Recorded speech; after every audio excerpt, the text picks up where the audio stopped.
What's up guys, Perry here, and we are back with another Anime Vanguards video, and in today's video, we're going to be talking about my top 5 must-have units for update 0.5.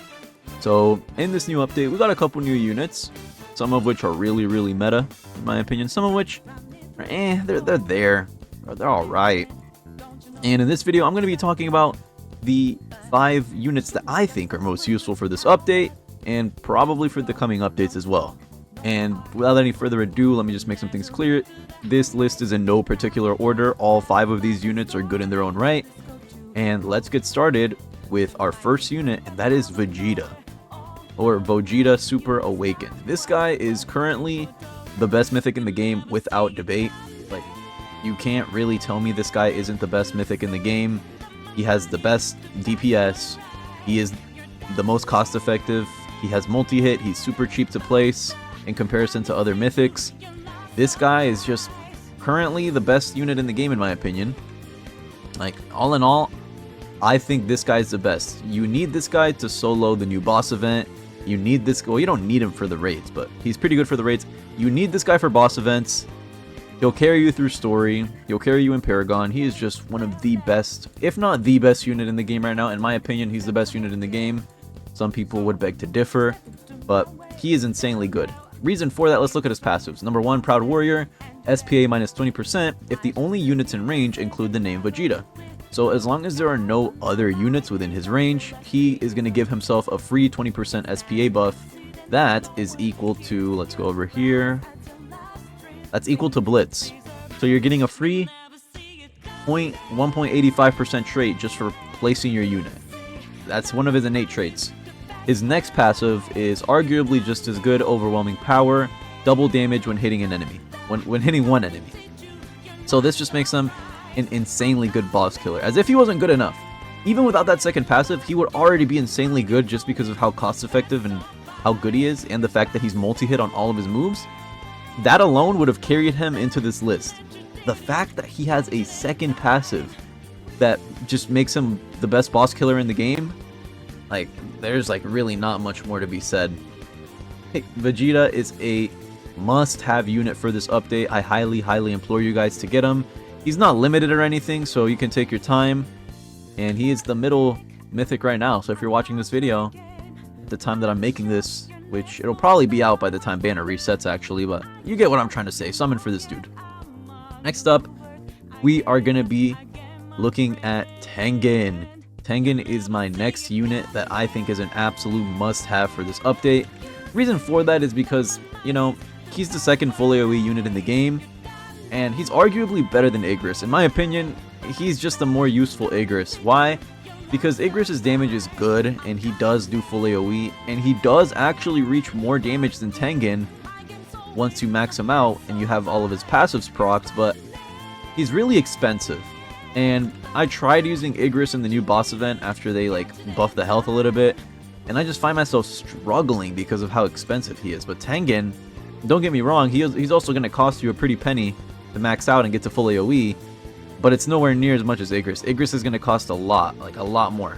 I can tell you from personal experience, and Tangen doesn't need any other units to synergize with him to be good. What do I mean by that? Well, Igris, oh, I almost sold him. Igris, he's good and all, and he can do like 20k damage once you have all of his passives procced. But the reason for that is because you need Sungjin Woo to proc this 20% damage passive. Now, he is immune to stun, which does make him pretty good, but we'll get into that later. Tangen is a new unit in this update, so obviously I had to include him in here. But on top of that, he's the second full AoE unit in the game. He is a lot easier to obtain than Igris in my opinion. You can just wait for him to be in banner and get him guaranteed for like 16,000 gems. I forgot how much you need to hit the pity, but I'd say he's a lot easier to get than Igris, and he's also a lot more useful than Igris. Just because he's cheaper than him, you can unlock full AoE earlier than you can with Igris, and Tangen's passives are not bad. I don't think his passives are as good as Igris passives. I'll be honest, if it's like just a passive debate, this guy's better, but his passives are pretty solid too. So first one, damage in range 10%, increased dodge chance by 3% with each attack performed up to 60%. So I finally realized what this actually means. Off placement, this guy just buffs his range and damage by 10%. Like, As soon as you place him, he just becomes stronger and he can attack further. That's a plus. That's great. We love to see it. With each attack, his dodge chance increases by 3%. What is dodge chance, for those that might be wondering? That's his chance of dodging an enemy attack. So if he was about to be hit by a stun ability or by an enemy that disables his movements, there's a chance that he can dodge that up to 60%. So it's not insane. It's not gonna it's not a game-changing passive, but it's definitely useful. It's nice to have, and the fact that he buffs himself on placement is also very, very nice. Literally the same thing as Igris, except it's a little bit worse because this guy just buffs himself by 30%, which is a lot better than 10. But you know, he's a secret, so obviously he's supposed to be better, at least somewhat better. Still, I think Tangen is incredibly good. Let's look at a second passive. Rhythm of Battle. Damage plus 10% with each consecutive attack on the same enemy up to 30%, and SPA minus 2%, 2% with each attack performed down to 30. So he can buff his own SPA by 30% pretty easily. Just have to let him attack a couple of times. And he does 10% more damage as long as he's attacking the same enemy, which actually makes him not a bad boss killer. He literally has the same passive as Sasuke, where he gets 2% damage with attack on the same enemy, except this guy, he's capped at 30%. Sasuke has no cap on how much extra damage you can deal, but it doesn't even matter. More often than not, you're not going to be getting more than 10% damage anyway. But I'm getting off track. Tangen is my second must-have unit for this update because he is full AoE, and he is relatively cost-effective for what he does. He is an incredibly good unit. A lot of people are using him. And my next unit that I think is an absolute must-have for this update is going to be a farm unit, Takara, or Takara, whatever his name is. This dude is the second farm unit in the game, and he was just added in this update. And although he's only a legendary, he provides a whole new layer of gameplay that Mythics just can't do, and that's the fact that he's a farm unit. He is the second farm unit in this game. And all in all, he's the best farm unit in the game. If you're just looking at pure monetary gain, like just from a money standpoint, on max, this guy's making 10k, and if you max out 3 Speedwagons, that's only going to be about like 7.6k. So he is technically the best farm in the game. He just makes you the most money. He's also the most expensive, so keep that in mind. You might want to bring in a Speedwagon if you're doing early game content, like story mode. But Takara is an incredibly useful unit, and I definitely think you should have this guy on your team. Because, you know, why wouldn't you want a farm unit? Farm units are a must-have in this game. You always want to have a farm unit on your team no matter what. And Takara is currently the best farm unit in the game, so that's pretty self-explanatory as to why he's making it into the top 5 must-have list. Now, up next, making it into the number 4 spot, is going to be Akaza, or Akaza Destructive. Now, this guy does really, really good damage. In terms of like cost effectiveness, he's up there. He only costs 1.3k to place, and he's doing 3.13k damage off placement, which is absolutely insane. On top of the fact that he's multi-hit off placement too, which makes him pretty solid for breaking shields. I won't lie, he's no Vegeta. The reason Vegeta gets the edge up on Akaza, is solely because he attacks faster. He does do considerably less damage, over 1,000 damage less, but Akaza and Vegeta have like literally identical range stats. Akaza has a lot more damage, but his SPA is just so much longer than Vegeta's. Even without his passive, Vegeta is attacking faster than Akaza, which is, you know, the reason why I put Vegeta on the list. But, you know, I'm not comparing the two. I'm just saying Akaza's incredibly good. I don't think he's as much of an early game demon as Vegeta, though. I'll definitely say that. Akaza is still a super duper good unit. He has, let's check out his passives. First passive, Enhanced Regeneration, reduces time of status ailments by 33%. Damage plus 11% with each attack received, up to 13%. So, what does this mean? Status ailments, from what I can understand, are effects that enemies put on your units. For example, when you're doing double dungeons and the big laser comes in and blows up your unit, and they're like stunned for a second, they're seeing stars, Akaza reduces that by 33%, so he will get back to normal faster than a normal unit, 33% faster to be exact. Every single time he gets hit by that, he buffs himself by 11% up to 33%. This passive is a little bit situational.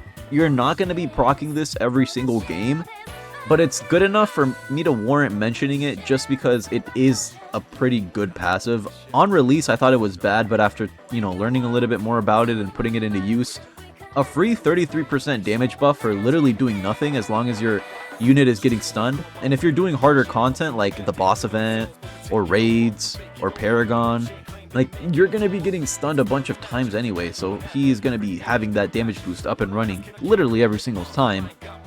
So Enhanced Regeneration is actually a pretty solid passive. Next up, Compass Needle. Gain the ability Compass Needle, damage and range up 33%, and he becomes immune to stun while Compass Needle is active. So this ability, you should always have it on auto use at all times. It just gives him a range and damage buff. It's nothing too crazy. He also becomes immune to stun, which might be useful if you proc it at the right time, but whenever I'm using Akaza, I just always have it on auto use anyway. And last but not least, I don't have this dude yet, so we're going to put him on the screen. My last must-have unit for update 0.5 is going to be Rengoku. I almost said Akaza again. Rengoku, or Rengoku, whatever he's called in this game. Rengoku and his evolved version, Rengoku Purgatory, is my last must-have unit for this update. Now, this guy is obtainable through the new raid. He is a 1% drop from Act 4, but if you have the little luck boost, the Fortune Catalyst, you can increase it from 1% to 2%, which is pretty good. He's basically like grinding Igris on release. Pretty low drop rate. Now, 2% is a lot better than 0.75%, so I highly implore you to macro the raid so you can either just get Rengoku outright or buy the Fortune Catalyst. You can macro the raid, so getting Rengoku isn't too hard. I haven't macroed it yet. I haven't set up one because I'm kind of lazy, but trust me guys, I will.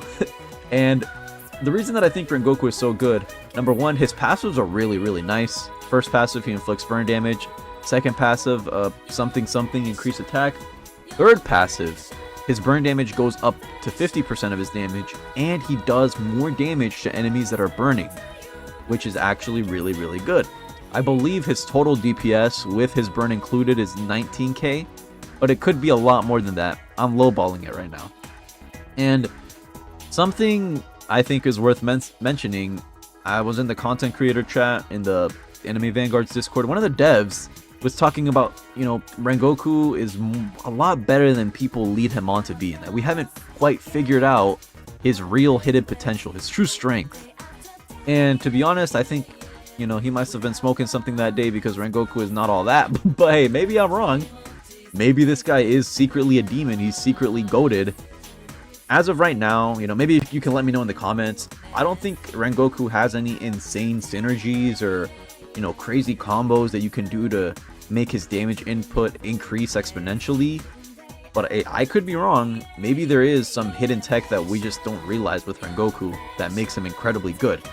But as it stands, he is a very, very good unit. He's on par with most of the mythics in the game. He basically is another mythic. I wouldn't classify him as another secret, because he's not quite there yet. He does have 3 passives though, and all secrets in the game have 3 passives, I believe. So maybe if you go by those standards, he is a secret. But the reason that I think he's an absolute must-have, he does good damage, meta burn, and he's one of the new update units, so why wouldn't I include him in this video? But yeah, with all that being said, that is going to wrap up my video on the top 5 must-have units for Anime Vanguards. If you guys enjoyed this video, learned anything new, or liked hearing me talk about the game, feel free to like, sub, comment, all that wonderful, wonderful stuff. Have a great day or night wherever you are, and we'll catch you in the next one.